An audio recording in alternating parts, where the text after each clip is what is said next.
নমস্কার, আমি বন্দনা। আমার কিচেনে আপনাদের সবাইকে স্বাগত জানাই। আবারও এসে হাজির হয়েছি চিংড়ি মাছের একটি রেসিপি নিয়ে। আজ আমি তৈরি করব প্রন ভেজিটেবলস পকোড়া। এর জন্য আমি এখানে চিংড়ি মাছ নিয়েছি। সবার প্রথমে মাছ আমি ছাড়িয়ে নিয়েছি আর পরিষ্কার করে ধুয়ে নিয়েছি।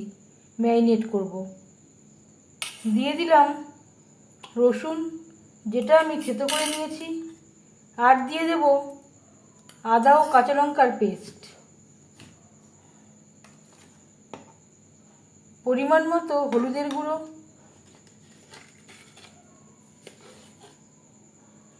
স্বাদ মতো লবণ।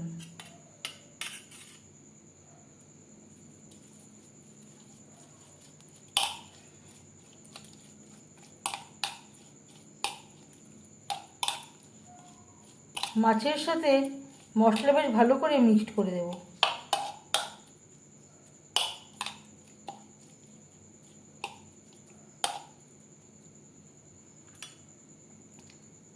এভাবে 5 মিনিট রেখে দেব। প্রন ভেজিটেবলস পকোড়া তৈরি করার জন্য আর লাগছে পেঁয়াজ, টমেটো, আর দিয়ে দেব বাঁধাকপি। এই পাকোড়া তৈরি করতে আপনারা ইচ্ছেমতো সবজি অ্যাড করতে পারেন।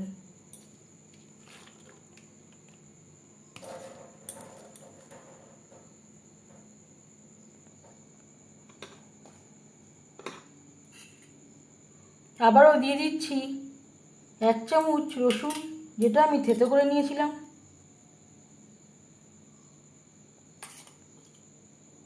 আদা কাঁচা লঙ্কা বাটা। ঝালটা অবশ্যই আপনাদের স্বাদ অনুযায়ী দেবেন। হলুদের গুঁড়ো, আর লাগছে স্বাদ মতো লবণ।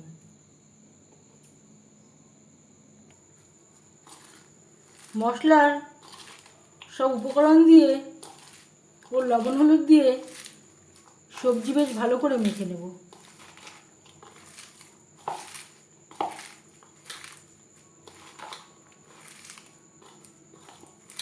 একটু সময় নিয়ে মেখে নিতে হবে, যাতে সবজিটা একটু নরম হয়ে যায়।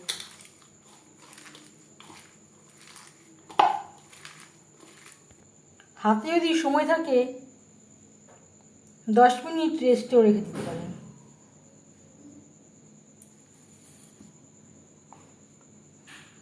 এবার অ্যাড করব গরম মশলা পাউডার। পাকোড়া ক্রিস্পি করার জন্য খুব সামান্য পরিমাণে বেকিং সোডা, বেসন,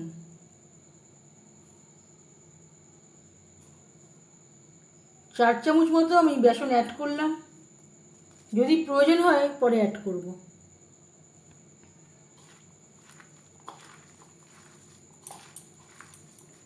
এতে আমি আর জল অ্যাড করব না।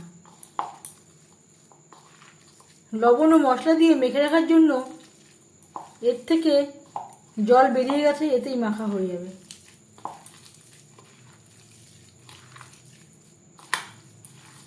আর একটু বেসনের প্রয়োজন আছে, আমি আরও 2 চামচ মতো বেসন এখানে অ্যাড করব।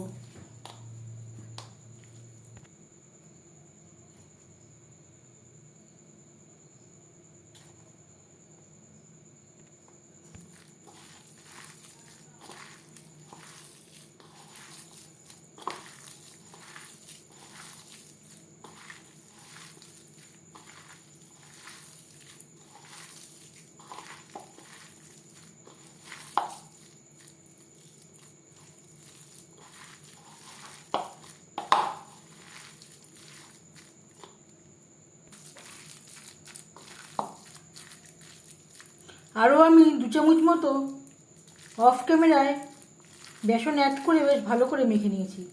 আর দিয়ে দেব ম্যারিনেট করে রাখা চিংড়ি মাছ।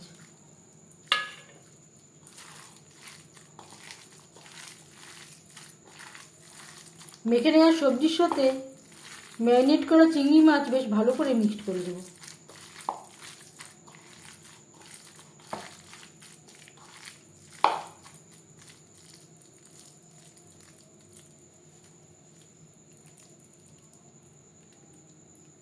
পাকোড়ার জন্য তৈরি। পাকোড়া ভাজবার জন্য বেশ খানিকটা রিফাইন্ড অয়েল গরম করে নিয়েছি। হাই ফ্লেমে তেল আমি গরম করে নিয়েছি। পাকোড়া ভাজবো মিডিয়াম ফ্লেমে।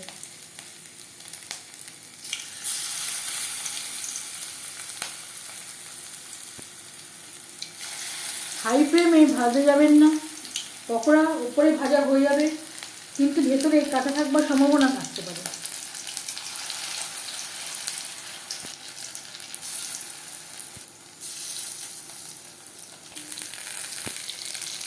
একটা সাইড ভাজা হয়ে গেলে অপর সাইডটা উল্টে দেবে।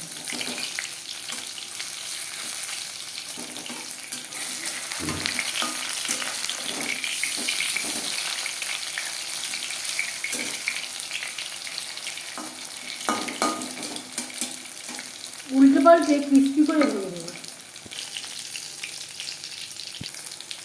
উল্টে পাল্টে ক্রিস্পি করে ভাজা হয়ে গেছে, একটা পাত্রে উঠিয়ে নেব।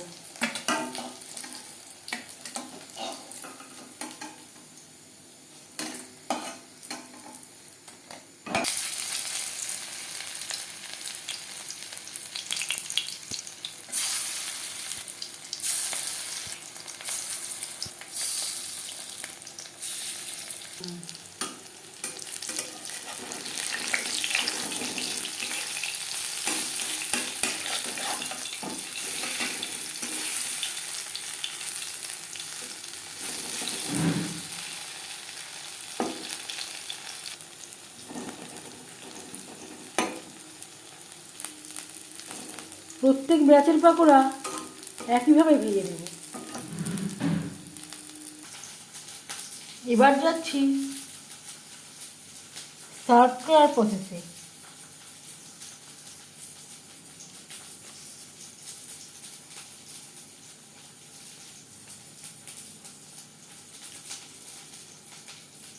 এভাবে পাকোড়া বানালে সন্ধ্যাবেলা চায়ের সাথে জমে যাবে।